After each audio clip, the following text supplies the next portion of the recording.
Good evening, class, and welcome to our My English Book Standard 5th. Today is Tuesday.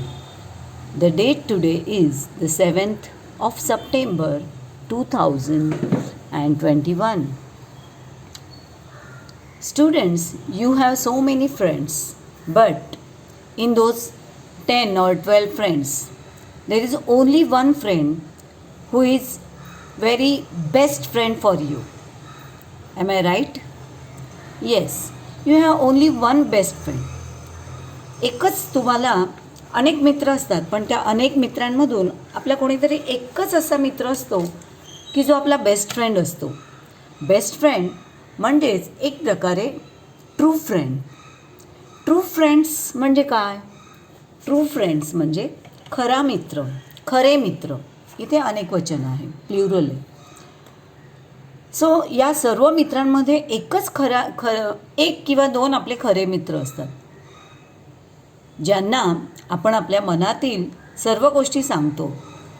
We tell them about our happiness and about our sorrows. आपल्या आयुष्यातल्या सगळ्या आनंदाच्या किंवा दुःखाच्या सगळ्या गोष्टी आपण त्यांना सांगत असतो.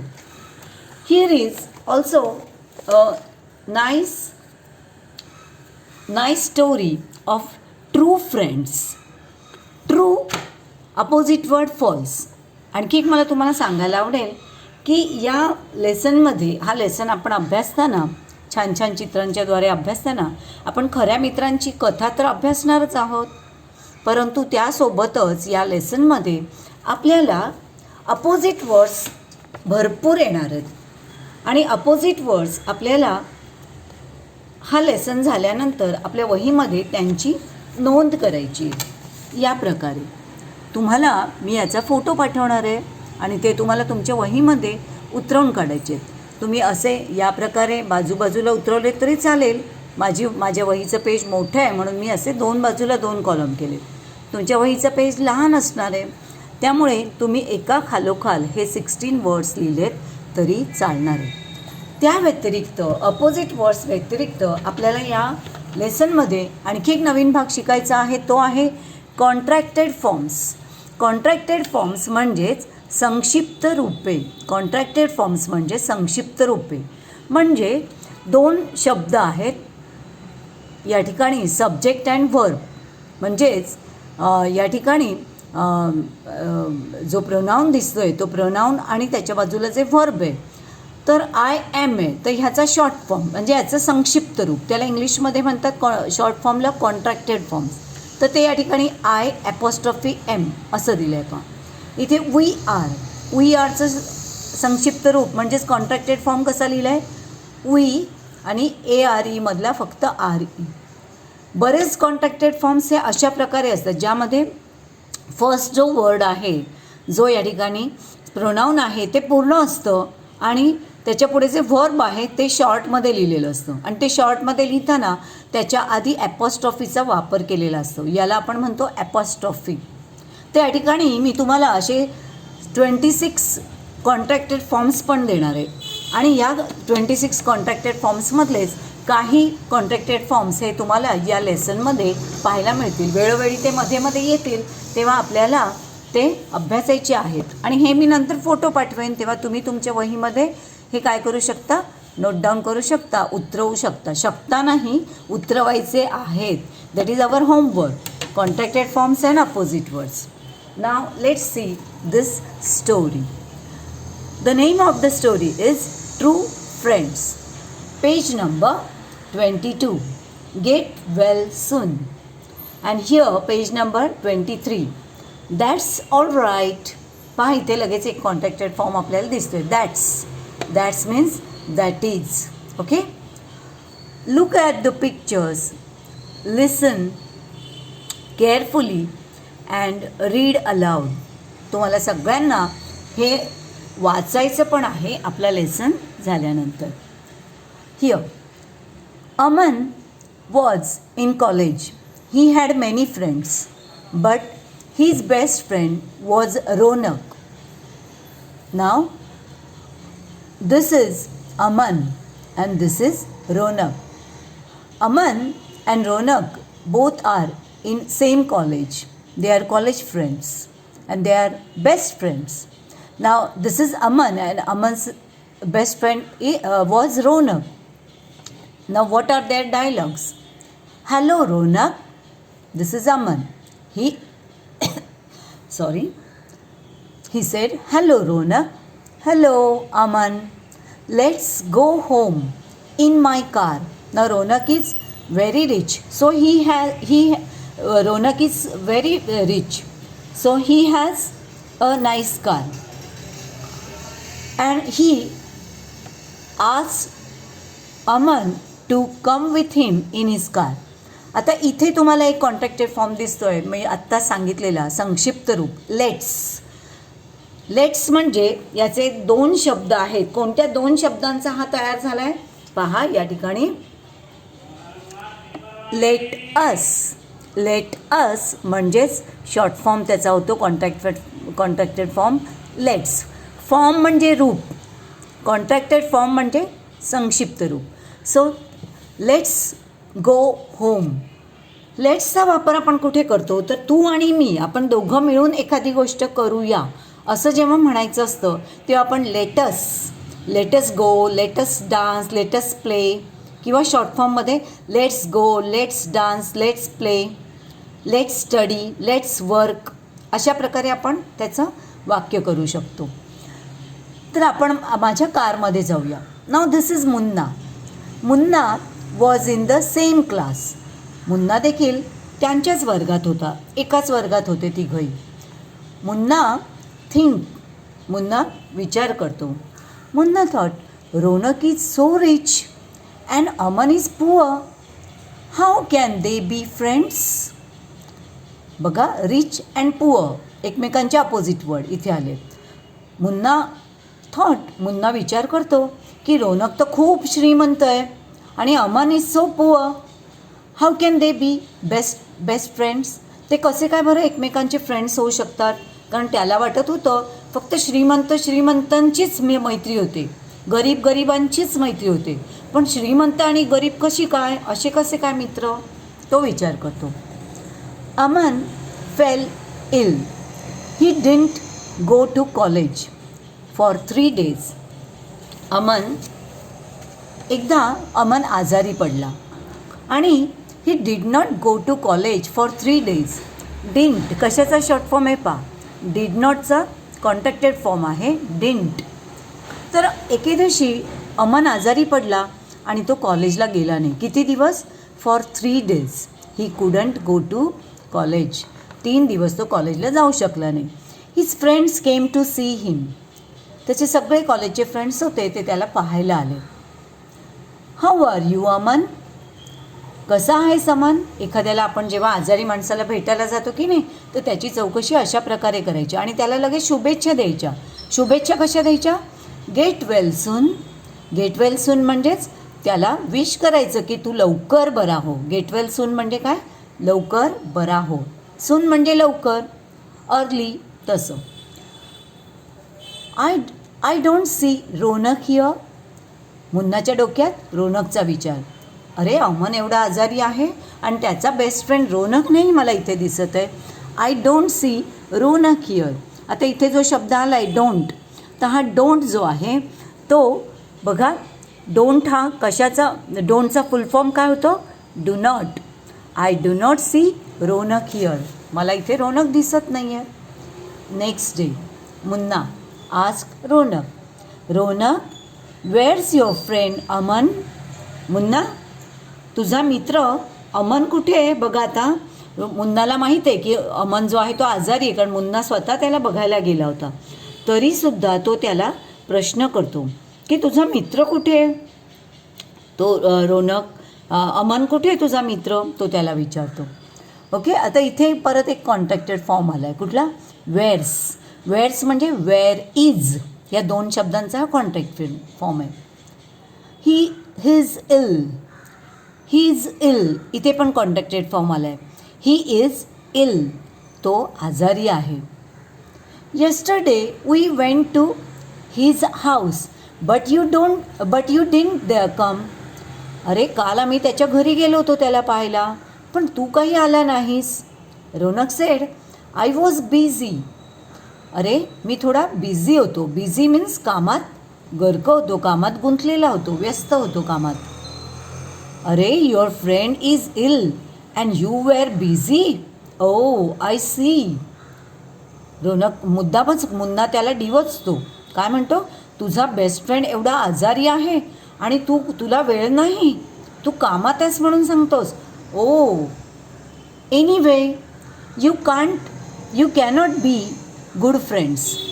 काही असो, पण तुम्ही चांगले मित्र होऊ शकत नाही. वाय. रोनकला जरा वाईट वाटतं. म्हणतो का, तू असं का म्हणतोस, तो त्याला विचारतो.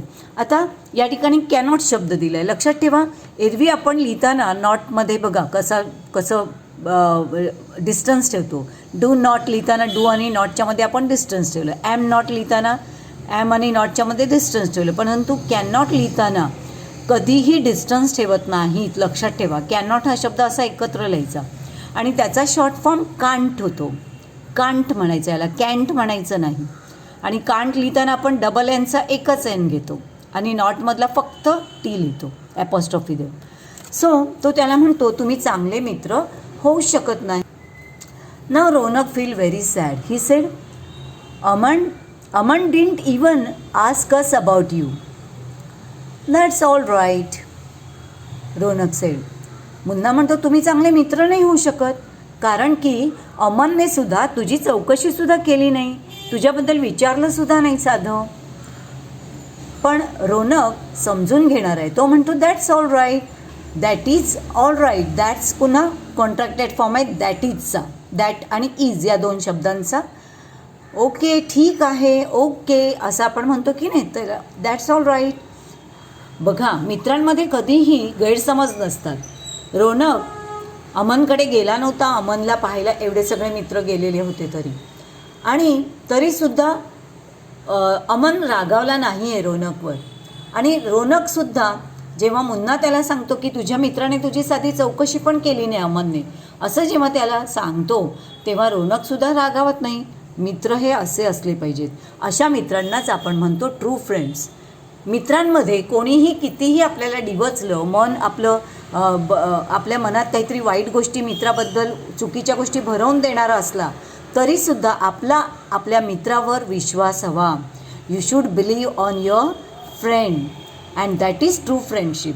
तुमच्या मित्रावर काय हवी, विश्वास हवा, तरच तुम्ही खरे मित्र आहात असं म्हणता येईल. The next day Munna went to Aman's house. दुसऱ्या दिवशी पुन्हा मुन्ना अमनच्या घरी गेला. Thank you for coming Munna. I am much better now. लगेच अमनने मुन्नाचे आभार मानले. कोणी आपल्याला भेटायला आलं आजारी असताना तर आपण त्याला लगेच थँक्यू म्हटलं पाहिजे. हे मॅनर्सचे भाग आहेत. आय एम मच बेटर नाव. आता मला फार छान वाटतं आहे. बघा, बेटर शब्द इथे आला आहे. हा गुडसारखा शब्द आहे. गुड म्हणजे चांगला, बेटर म्हणजे आधीच्यापेक्षाही अधिक चांगला, आणि बेटरच्याही पुढचा शब्द आहे बेस्ट. गुड, बेटर, बेस्ट अशी ती त्रिकूट आहे. गुड म्हणजे चांगला, बेटर म्हणजे थोडा त्यापेक्षा अधिक चांगला, आणि बेस्ट म्हणजे बेटरपेक्षाही अधिक चांगला, सर्वात चांगला. आता इथे आय एम शब्द आला आहे. आय एमचा कॉन्ट्रॅक्टेड फॉर्म आहे. आज मी कालच्यापेक्षा अधिक चांगला आहे, माझी तब्येत कालच्यापेक्षा खूप चांगली आहे. What sort of a friend is this Ronak? He doesn't come to see you at all. Munna पुन्हा अमनच्या मनात काहीतरी घाणेरड्या गोष्टी भरवून द्यायला बघतोय. म्हणतो, अरे तो रोनक असा काय बरं, तो तुला पाहायलासुद्धा आला नाही. म्हणजे तो अमनला रोनकविषयी भडकवायला बघतोय. पण काय होतं पुढे आपण पाहूयाच. त्या अगोदर या ठिकाणी आणखी एक कॉन्ट्रॅक्टेड फॉर्म आहे डझंट. डझंटचा फुल फॉर्म आहे डज नॉट.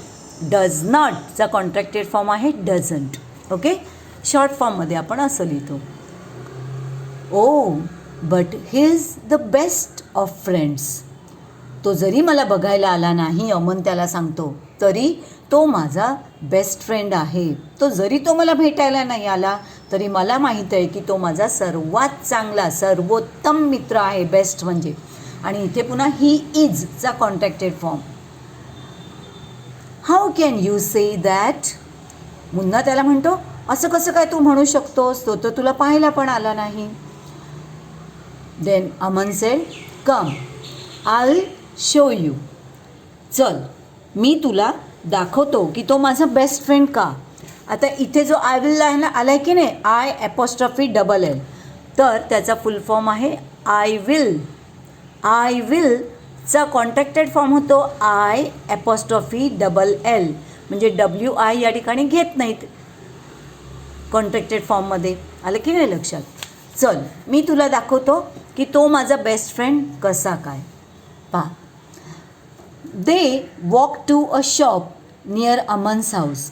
आणि अमन घराच्या जवळच असलेल्या, नियर म्हणजे जवळच असलेल्या एका शॉपमध्ये अमनला घेऊन जातो. म्हणजे शॉपच्या बाहेर उभे असतात ते, त्या शॉपमध्ये तो त्याला मुन्नाला घेऊन जातो. आणि काय दाखवतो पहा, इथे एक मुलगा काम करतो आहे. कोण आहे हा मुलगा पहा. आता इथे मात्र अमन्स हाऊस म्हटलं आहे की नाही, तर इथे अमन ॲपॉस्ट्रॉफी एस आणि हाऊस म्हटलं आहे. तर या ठिकाणी हा अमन इज नाही बरं का, याला कॉन्ट्रॅक्टेड फॉर्म म्हणत नाहीत, याला पॉझेसिव्ह प्रोनाऊन म्हणतात. अमन्स हाऊस म्हणजे काय, तर अमनचे घर.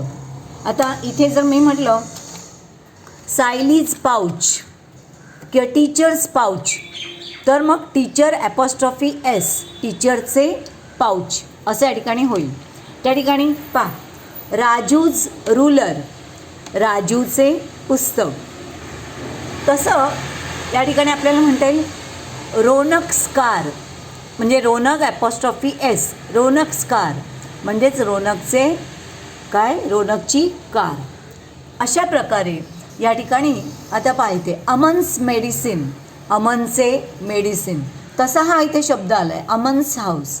तर या ठिकाणी हा कॉन्ट्रॅक्टेड फॉर्म नसून याला आपण म्हणतो पॉझेसिव्ह प्रोनाउन. त्याकडे आपण येणार आहोत आता. चल मी तुला दाखवतो. इतक्यात त्या मुलाला बघून मुन्ना खूप सरप्राईज होतो. मुन्ना म्हणतो, what, a rich boy like Ronak working in a shop. हा आहे रोनक. रोनकला काम करताना बघून, त्या दुकानामध्ये काम करताना बघून मुन्नाला आश्चर्य वाटलं. म्हणतो रोनकसारखा रिच बॉय आणि तो एका दुकानात काम करतोय, बॉक्स वगैरे उचलण्याचं, अशी साधी कामं करतो. Aman said, yes Munna, he is doing my job. हो मुन्ना, तो माझं काम करतोय, तो त्याला सांगतो. I work in this shop in the evening. मी या शॉपमध्ये दररोज संध्याकाळी काम करतो. म्हणजे बघा, काही मुलं स्वतःच्या पायावर कशी उभी असतात. आपल्या शिक्षणाचा भार जो आहे तो पालकांवर लावत नाही, तर आपली फी आपल्याच कमाईतून भरतात. तसा हा अमन आहे. तो मॉर्निंगला कॉलेजमध्ये जातो आणि इव्हिनिंगला या शॉपमध्ये काम करतो. तर तो आता पुढे काय सांगतोय पहा. When I fell ill the shopkeeper said, if you don't come to work I will give your job to some other boy. Aman त्याला सांगतो की जेव्हा मी आजारी पडलो, इल होतो, तेव्हा माझा दुकानदार, माझा मालक मला म्हणाला, जर तू कामावर आला नाहीस तर I will give your job to some other boy. तू कामावर जर आला नाहीस तर मी तुझं काम दुसऱ्या कुणा मुलाला देऊन टाकेन. मी दुसऱ्या मुलाला तुझ्या जागी काम लावेन. आता अमनला कामाची खूप गरज होती, कारण अमनला स्वतःच्या शिक्षणाचा खर्च करायचा होता आणि तो गरीब पण होता. अमनला कळेना, बिकॉज ही वॉज सो इल. मी आता आजारी आहे, तर कसं काय बरं मी जाणार कामावर आजारपणामध्ये. त्यावेळेला रोनक त्याला काय म्हणतो पा, don't worry Aman, I will do your work for you. You can go back to work when you are better. Go home and rest. Ronak त्याला दिलासा देतो, तू काही काळजी करू नकोस, तू काही चिंता करू नकोस. तो त्याला सांगतो काय, तर मी तुझ्या जागी मी काम करेन, ठीक आहे. आणि जेव्हा तुला बरं वाटेल, वेन यू आर बेटर, जेव्हा तुझी तब्येत बेटर होईल, तेव्हा तू कामावर परत येऊ शकतो. म्हणजे दुसरा कोणी या ठिकाणी कामाला लावू शकत नाही हा दुकानदार. आता तू घरी जा आणि रेस्ट घे. रेस्ट म्हणजे आराम कर. आणि अशा प्रकारे Ronak worked in this shop and Aman is resting at his home. Ronak दुकानामध्ये काम करू लागतो आणि अमन घरी आराम करतो. Ronak comes out of the shop. इतक्यात रोनकचं लक्ष गेलं या दोघांकडे, आपल्या मित्रांकडे, अमन आणि मुन्नाकडे. आणि त्यांना पाहून रोनक बाहेर आला दुकानाच्या. हॅलो मुन्ना, हिअर्स युअर मनी. अमन रोनकने बाहेर आल्याबरोबर मुन्नाला हॅलो म्हटलं आणि एक काही रक्कम होती त्याच्या हातामध्ये, ते पैसे त्याने अमनला देऊ केले. हिअर्स म्हणजे हिअर इज, हे घे, हे तुझे पैसे आहेत अमन. तर त्यावर अमन काय म्हणाला, but you did the work Ronak. पण रोनक, काम तर तू केलंस, हे तुझ्या कामाचे पैसे आहेत. पण रोनक त्याला म्हणतो, I did the work for you Aman. हो अमन, मी काम केलं आहे, पण मी ते काम तुझ्यासाठी केलं आहे, त्यामुळे हे पैसे तुझेच आहेत आणि याची तुला जास्त गरज आहेत. म्हणजे बघा मित्र कसे एकमेकांना समजून एकमेकांना हेल्प करत आहेत. You should help your friend like this, then you will be true and real friend. तुम्हीसुद्धा अशी तुमच्या मित्रांना मदत केली पाहिजे, तेव्हाच तुम्ही खरे मित्र असाल. आता पहा, नाव आय एम बेटर. आता मला फार बरं वाटतं आहे. Aman said, I will go back to work tomorrow. आता मी उद्यापासून कामावर जाऊ शकेन रोनक. आणि हे सगळं या दोन मित्रांची मैत्री आणि हे त्यांच्यातला कॉन्व्हर्सेशन ऐकून रोनकला स्वतःच्या वागण्याचा पश्चाताप झाला. त्याला धडा मिळाला आणि त्याला खरे मित्र, खरी मैत्री, फ्रेंडशिप काय असते ते कळलं. त्यामुळे तो माफी मागतो दोघांची, म्हणतो आणि तो त्या दोघांचे आभार मानतो आणि त्यांना सांगतो की आज मी तुमच्यामुळे खरी मैत्री शिकू शकलो. Thank you Ronak, you have shown me what true friendship is.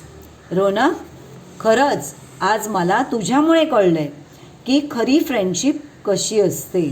You have taught me, तू मला शिकवलं आहेस. आता पहा या ठिकाणी हा जो शब्द आला की नाही, यू हॅव, तर मी इथे यू हॅव तर लिहिला नाही आहे, परंतु मी इथे दुसरा केला आहे, आय हॅव. तर आय हॅव लिहिताना आपण आय ॲपॉस्ट्रॉफी आणि हॅवमधले फक्त शेवटची 2 अक्षरं घ्यायची. तसं इथे यू हॅवचं पण केलेलं आहे. इथे हे पहा, you have shown me what true friendship is. तू आज मला दाखवून दिलंस की खरी मैत्री काय असते. आता आय होप तुम्हाला ही स्टोरी सर्वांना कळली असेल आणि आवडली पण असेल आणि तुम्ही रोनक आणि अमनसारखी ट्रू फ्रेंडशिप प्रत्येकाबरोबर निभावाल, आपल्या बेस्ट फ्रेंडबरोबर, याची मला खात्री आहे. नाव ही पहिली ॲक्टिव्हिटी होती स्टोरी, म्हणजे ती तुम्हाला वाचायची आहे, तर तुम्ही ती वाचालच. दुसरी ॲक्टिव्हिटी आहे एनॅक्ट द स्टोरी. आपण वर्गात असतो, शाळेत असतो, तर आपण ही स्टोरी ड्रामा केला असता, याचा आपण नाटकासारखं आपण वर्गात केलं असतं. तिसरी ॲक्टिव्हिटी आहे tell the story in short in your mother tongue and write it down. तुमच्या शब्दामध्ये म्हणजे अगदी साध्या तुमच्या मराठी भाषेमध्ये तुम्ही ही कथा जी आहे ती काय करा, लिहा, मराठीमधून लिहा. तर तुम्ही अगदी थोडक्यात ही कथा तुम्हाला जशी कळली आहे तशी मराठीमधून लिहू शकता. की 2 मित्र होते आणि एकदा एक मित्र आजारी पडला, त्यातला अमन, आणि हे अशा प्रकारे तुम्ही स्टोरी लिहू शकता, अगदी थोडक्यात मराठीतून लिहायची. ती तिसरी ॲक्टिव्हिटी तुम्हाला करायची. चौथी ॲक्टिव्हिटी आहे using your own ideas make and write at least 3 other phrases like the following. मी तुम्हाला आत्ताच म्हटलं होतं की पॉझेसिव्ह प्रोनाऊन म्हणजे काय, तर त्याबद्दलचं लिखाणसुद्धा मी तुम्हाला पाठवणार आहे. पॉझेसिव्ह प्रोनाऊन म्हणजे हे की एखादी वस्तू आपण म्हणतो ना, माझा, आमची, त्याचा, त्याची, रोनकची, अमनचा, तर अशा प्रकारे जे आपण 2 वस्तूंमध्ये जो संबंध दाखवतो, जसं की आता इथे पहा, मी आणि माझी कार, तर या दोघांमधला संबंध कसा दाखवला आहे, तर माय कार. तर यासाठी कार आणि मी यांच्यामध्ये जो शब्द तयार झाला आहे माय, तर ह्या मायलाच आपण इंग्लिशमध्ये म्हणतो पॉझेसिव्ह प्रोनाऊन, म्हणजे विभक्ती प्रत्यय वापरलेले सर्वनाम. यामध्ये आपण आपल्या एखाद्या वस्तूशी एखाद्याची मालकी दाखवताना आपण पॉझेसिव्ह प्रोनाउनचा उपयोग करतो. ते आहे my car, your friend, Aman's house, his money, her book, its tail, our school, their team, boys hostel. म्हणजे काय तर माझी कार, तुझा मित्र, अमनचे घर, त्याचे पैसे, तिचे पुस्तक, इट्स टेल. इट हा शब्द बरेचदा प्राण्यांसाठी किंवा वस्तूंसाठी वापरला जातो. तर अशा प्रकारे आपण याला म्हणतो पॉझेसिव्ह प्रोनाउन. त्याचे पैसे, तिचे पुस्तक आणि हां इट्सबद्दल मी तुम्हाला सांगत होते. इट्स म्हणजे प्राणी, पक्षी किंवा एखादी वस्तूसाठी आपण हा इट शब्द वापरतो. हे जे इट्स प्रोनाउन आहे ते. म्हणून मग प्राण्याची शेपटी म्हणताना आपण इट्स टेल म्हटलं आहे. किंवा आता हे पाऊच आहे, त्या पाऊचची चेन, तर आपण म्हणून आता हे पाऊच म्हणजे इट म्हणायचं कारण ही वस्तू आहे. तर मग आपण हे म्हणू शकतो इट्स चेन, इट्स चेन. आता हे पेन आहे, तर हे पेनचं नीब आहे, तर आपण म्हणू शकतो इट्स नीब, इट्स नीब. आता हे पुस्तक आहे, त्या पुस्तकाची पानं म्हणायची असतील तर आपण म्हणू शकतो इट्स पेजेस. अशा प्रकारे आपण इट्स हा शब्द प्राणी, पक्षी किंवा वस्तूंसाठी वापरू शकतो. आवर स्कूल, आमची शाळा, त्यांची टीम, मुलांचे हॉस्टेल, म्हणजे अनेक मुले म्हणायचे. त्यामुळे हा बॉईज हा अनेक वचनी शब्द वापरला, मग ॲपॉस्ट्रॉफी दिली, पण ॲपॉस्ट्रॉफीनंतर परत एस नाही लिहायचा. तर हा 2 एसचे मिळून एकच एस लिहायचा. अनेक वचनाचा एस आणि ॲपॉस्ट्रॉफी एस मिळून एकच एस लिहायचा आणि त्याच्या पुढे आपण ॲपॉस्ट्रॉफी देऊ शकतो. तर अशा प्रकारे हे पॉझेसिव्ह प्रोनाउन्स आपल्याला करायचे आहेत. आणि याच्या पुढे हा जो अभ्यास आहे हा एवढाच नाही आहे. तर तुम्हाला माय शब्द वापरून तुम्हाला 3 फ्रेजेस करायचे. हे जे केले त्याला आपण फ्रेजेस म्हणतो. फ्रेजेस म्हणजे 2 शब्द किंवा 2पेक्षा अधिक शब्द वापरून केलेला शब्दसमूह. जसं की मी तुम्हाला आता या ठिकाणी दाखवू शकते. जसं my car, my dog, my neighbour, my computer. त्यानंतर इथे युअर फ्रेंड आहे, तर your brother, your parents, your bicycle, Aman's house, Sheela's friend, Nanu's bat, Mamta's school हे वापरू शकतो. हीज आहे तर हीजवरून परत 3 आणखी करायचे. हीज, जसं इथे हीज मनी आहे तर पुढे आणखी 3. His money, his name, his belt, his habit. Her book आहे तर her book, her work, her ribbon, her dress, her fashion. Its tail, its legs, its name, its use हे वापरू शकता. Our school, our college, our society, our teammates, our team असे शब्द वापरू शकता. देअरपासून पुन्हा 3 फ्रेजेस करायच्या. Their team, their picnic, their classroom, their examination. Boys hostel आहे तर boys hostel, girls room, children's cries, elders care. अशा प्रकारे तुम्हाला प्रत्येकाचे इथे एक दिला आहे तर तुम्हाला त्याच्यापुढे 3 फ्रेजेस करायचे आहे. मायचे 3 फ्रेजेस, युअरचे 3 फ्रेजेस आणि इथे वेगवेगळी शब्द इकडे वेगवेगळे नामं वापरून तुम्हाला 3 फ्रेजेस करायचे. तर हे आपण अभ्यास या ठिकाणी करणार आहोत आज. आता नेक्स्ट पेजवर हे एक आपल्याला टेबल दिलेले आहे. हे टेबलसुद्धा आपल्याला करायचे. Fill in the appropriate dates and days. Appropriate म्हणजे योग्य तारखा आणि दिवस लिहा. इथे डेट्सचा कॉलम केला आहे तो आधी आपण बघूया. पहा, यस्टरडे म्हणजे पास्ट टेन्स, कालचा दिवस याला आपण म्हणतो. कालचा दिवस म्हणजेच मराठीमध्ये भूतकाळ आणि इंग्लिशमध्ये त्याला आपण पास्ट टेन्स म्हणतो. टुडे म्हणजे प्रेझेंट टेन्स झाला, आजचा काळ, आजचा दिवस. टुमॉरो म्हणजे फ्युचर टेन्स म्हणजेच भविष्यकाळ, म्हणजेच उद्याचा दिवस, परवाचा दिवस, पुढचा दिवस, त्यानंतर पुढचा महिना, पुढचा आठवडा असं जेव्हा म्हणायचं असेल तेव्हा आपण फ्युचर टेन्सचा वापर करतो. So this is past tense, present tense, future tense. कालचा दिवस, आजचा दिवस, उद्याचा दिवस. आता कॅलेंडरमध्ये 30 एप्रिल अशी तारीख दिलेली आहे.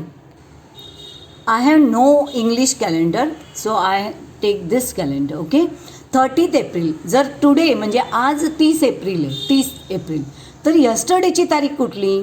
तर यस्टरडेची तारीख कुठली येणार? आजची 30 तारीख, तर कालची तारीख येणार 29 एप्रिल. इंग्लिशमधून आपल्याला लिहायचं आहे. आणि उद्याची तारीख कुठली?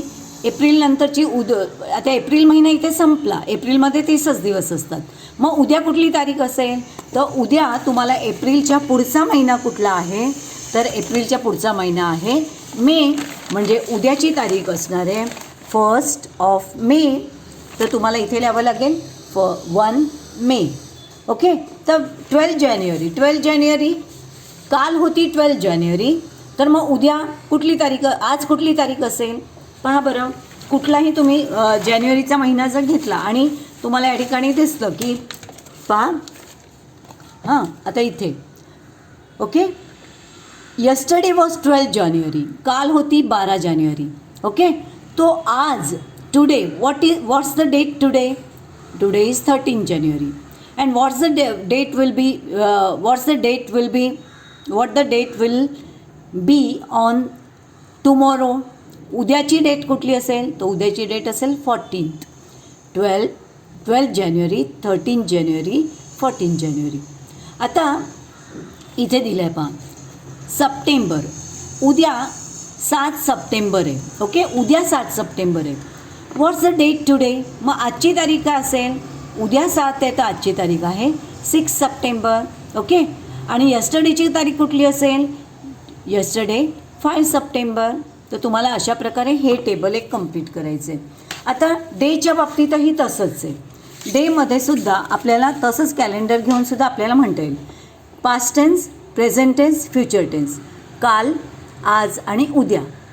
जर आज मंडे आहे, if today is Monday, okay, what was the day yesterday? Yesterday was Sunday. And what will be the day tomorrow? Tomorrow will be Tuesday. तर तुम्हाला इथे इंग्लिशमधून वार लिहायचे. ओके.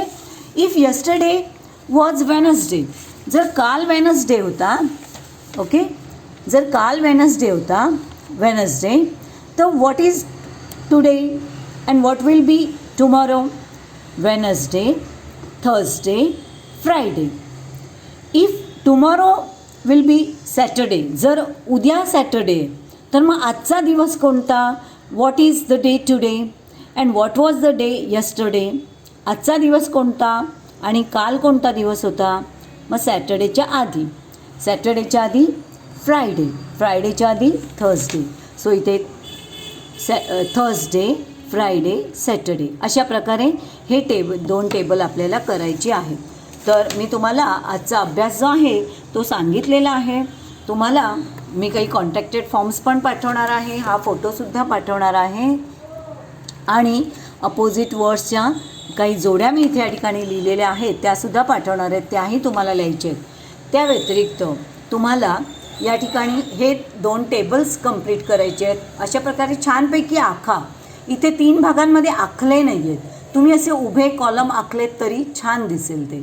पण हे दोन्ही वेगवेगळे टेबल आहे. हे डेट्सचं टेबल आहे आणि हे डेजचं टेबल आहे. त्यामुळे वेगवेगळे करा टेबल, बाजूबाजूला न करता खालोखाल करा. आणि तुम्हाला हे पॉझेसिव्ह प्रोनाउन्स करायचे आहेत आणि प्रत्येक पॉझेसिव्ह प्रोनाउनपासून 3-3 पुढे तुम्हाला फ्रेजेस बनवायचे आहेत. तर now I come to the end of today's lecture. आजचा लेक्चर मी इथेच थांबवते. तुम्हाला हा सगळा अभ्यास करून आज आणि उद्या संध्याकाळी 4 वाजेपर्यंत पाठवायचा आहे. त्याच्यापेक्षा जास्त उशीर करू नका. तर अभ्यास मात्र पूर्ण करून पाठवणार असाल तरच पाठवा. अपूर्ण अभ्यास पाठवला नाही तरी चालेल. So stay at home, enjoy your Ganpati festival. But after Ganpati festival there is our first unit test on 21st September. So enjoyment करण्याबरोबर स्टडीसुद्धा करा, चालू ठेवा. So thank you. Stay at home, stay safe, stay healthy.